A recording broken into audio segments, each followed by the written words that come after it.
ज्या ज्या वेळेला समाजात स्त्रियांचा महिलांचा अपमान होतो त्यावेळेला रामायण महाभारतासारख्या घटना घडत असतात। ज्या वेळेला समाजामध्ये स्त्रियांवर अत्याचार होतो त्यावेळेला असे प्रसंग समाजामध्ये त्या ठिकाणी घडत असतात। स्त्री फक्त कामिनी नाही महाराज, दुसऱ्याची कामना पूर्ण करणारी केवळ ती कामिनी नाही। स्त्री म्हणजे या सृष्टीवरचं पहिलं सुंदर हास्य आहे, स्त्री म्हणजे या सृष्टीवरचं पहिलं सुंदर पाऊल आहे, स्त्री म्हणजे आपल्या घरातली लक्ष्मी आहे, स्त्री म्हणजे या सृष्टीवरचा आनंद आहे। आणि हे ज्याला कळालं ना महाराज, तो उभ्या आयुष्यात स्त्रीचा कधी अपमान करणार नाही। देवी भागवत कथा आपण ऐकतो, यामधून एवढं जरी आपण घेतलं की आपल्या घरामध्ये असणारी प्रत्येक स्त्री, मग ती आपली आई असो, बहीण असो, पत्नी असो, नाहीतर मग आईचा सन्मान करण्यासाठी पत्नीला दुखवायचं, पत्नीचा सन्मान करण्यासाठी आईला दुखवायचं। बघा, पुरुषावरती फार मोठी जबाबदारी असते, त्याला आई आणि पत्नी या दोघींना पण समसमान रूपात घरामध्ये सांभाळता आलं पाहिजे। हे ज्याला जमलं ना त्याच्या घरामध्ये वादविवाद कलह हे त्या ठिकाणी राहत नाही। आणि म्हणून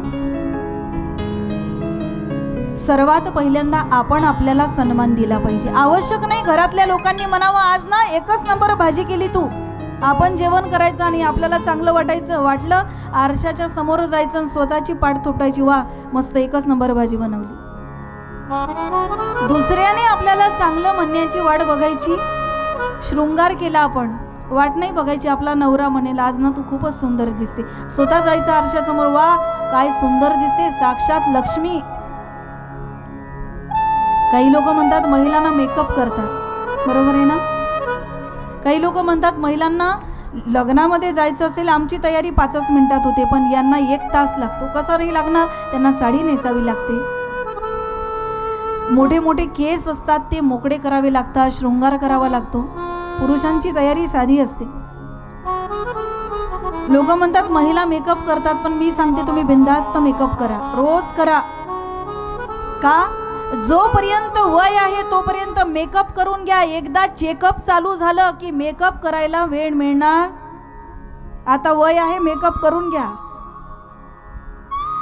एकदा चेकअप चालू झालं ना मग मेकअप करताच येणार नाही। स्त्रीचं सौंदर्य आहे महाराज, ते शृंगार करणं हा स्त्रीचा मान आहे, त्यामध्ये वावगं असं काही नाही। राधिका राणी पण शृंगार करत होत्या, मा लक्ष्मी सुद्धा शृंगार करत होत्या, मासाहेब जिजाऊ सुद्धा शृंगार करत होत्या। आणि म्हणून जिथे जिथे महिलांचा अपमान होतो तिथे अनेक अशा घटना घडत असतात। तर यज्ञ भगवान विष्णूने सुद्धा एकदा यज्ञ केला, दशरथ राजाने सुद्धा यज्ञ केला, पुत्र कामेष्ठी यज्ञ, ज्यामधून त्या ठिकाणी सुंदर आशीर्वाद मिळाला, अग्नी भगवान परमात्मा प्रगट झाले, आशीर्वाद मिळाला आणि पुत्र त्या ठिकाणी प्राप्त झाले। अनेक लोकांनी यज्ञ जीवनामध्ये केले, परंतु प्रत्येकाची भावना वेगळी होती।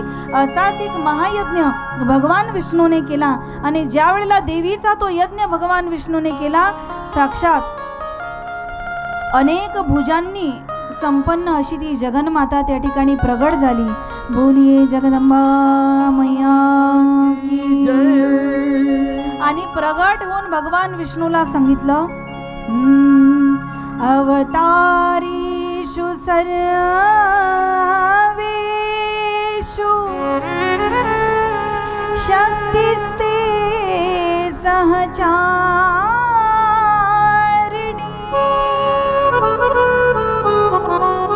वाराही नारसिंह नाना वेदे कथा, अवतारीषु सर्वेषु शक्तिस्ते सहचारिणी। जेव्हा जेव्हा मी अवतार धारण करेल ना त्यावेळेला, जेव्हा भगवंता तुम्ही जे जे अवतार धारण कराल तेव्हा मी तुमची सहचारिणी बनून जन्माला येईल। मग कोणते कोणते अवतार? वाराही नारसिंहीच्या नाना वेदे कणे कथा। तुम्ही वराह झाले मी तुमची वाराही होईल, तुम्ही नृसिंह झाले मी तुमची नारसिंही होईल, तुम्ही विष्णू झालात मी तुमची लक्ष्मी होईल, तुम्ही ब्रह्म झालात मी तुमची ब्रह्माणी होईल, तुम्ही रुद्र झालात मी तुमची रुद्राणी होईल, तुम्ही जो जो अवतार धारण कराल तुमची शक्ती बनून मी या ठिकाणी सहचारिणी बनून अवतार धारण करेल. अवतारेषु सर्वेषु शक्तिस्ते सहचारिणी वाराही नारसिंहीच नाना वेदे कने कथा. हा आशीर्वाद भगवान विष्णूला दिला आणि भगवान विष्णूचा महायज्ञ देवी यज्ञ जो आहे तो त्या ठिकाणी सफल झाला. मानसी यज्ञ सुद्धा सांगितलेला आहे देवी भागवतामध्ये. शेवटच्या दिवशी हवन आपण या ठिकाणी करूच, परंतु जीवनामध्ये कधीही असं वाटलं की आपल्याला मानसी यज्ञ करायचा आहे, अगदी सोपी प्रक्रिया सांगितली. झोपेतून उठल्याच्या नंतर एका आसनावरती त्या ठिकाणी बसायचं आणि मनोमन यज्ञ करायचा आहे. मनोमन मनानेच या ठिकाणी ठरवलं की आता मी या ठिकाणी शुचिरभूत झालेलो आहे, मी स्नान केलेलं आहे, मी पवित्र झालेलो आहे. ज्या वेळेला यज्ञ आरंभ होतो ना, किती तुम्ही आंघोळ केली तरी ब्राह्मण सुरुवातीलाच म्हणतो अपवित्रम पवित्रो वा सर्वावस्थांग तोपी वा. पाणी शिंपडतो आपल्या अंगावर तेव्हा म्हणत असतो पवित्र होण्यासाठी. मानसी यज्ञ असा आहे, डोळे मिटून आपल्याला यज्ञ करायचा आहे, मनानेच मंडप उभारायचा आहे, मनानेच केळीचे खांब लावायचे, मनानेच रांगोळ्या काढायच्या आहे, मनाने सडा सन्मार्जन करायचं आहे, मनानेच होम हवन आरंभ करायचं आहे, मनानेच मंत्रोच्चारण करायचं आहे, मनाने मनाचीच आहुती टाकायची.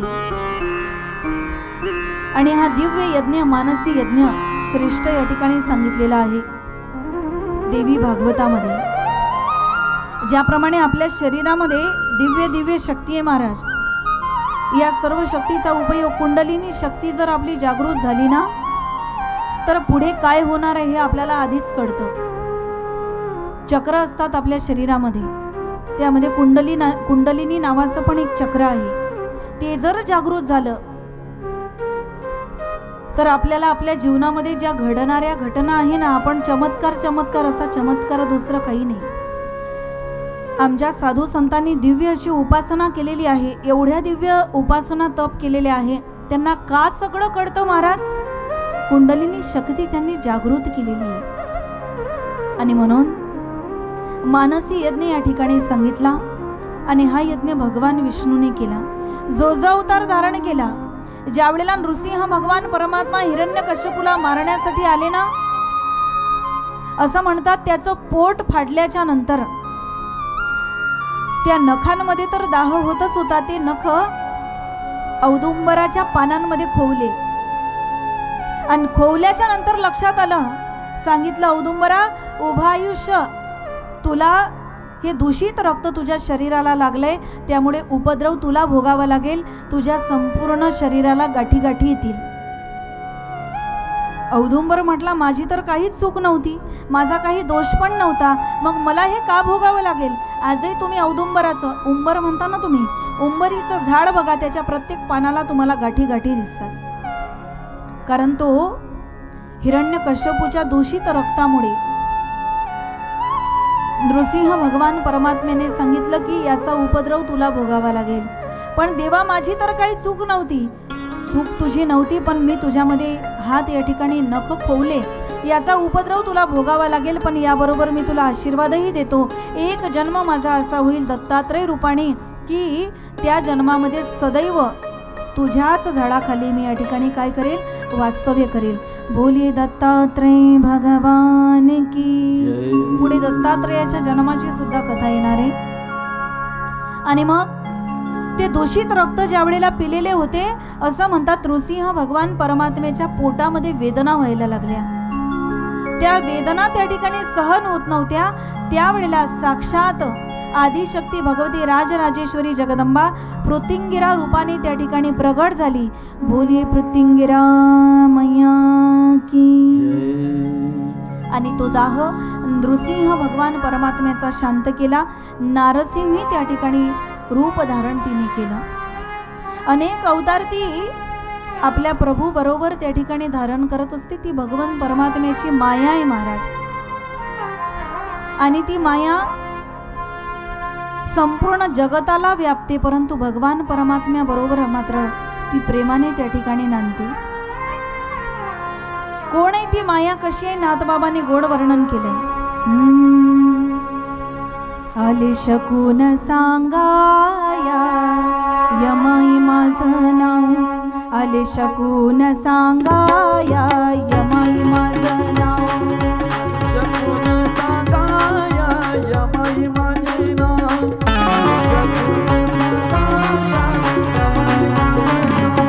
आले शकून सांगाया यमाई माझं नाव, आले शकून सांगाया यमाई माझं नाव, यमाई माझं नाव, आले शकून सांगाया यमाई माझं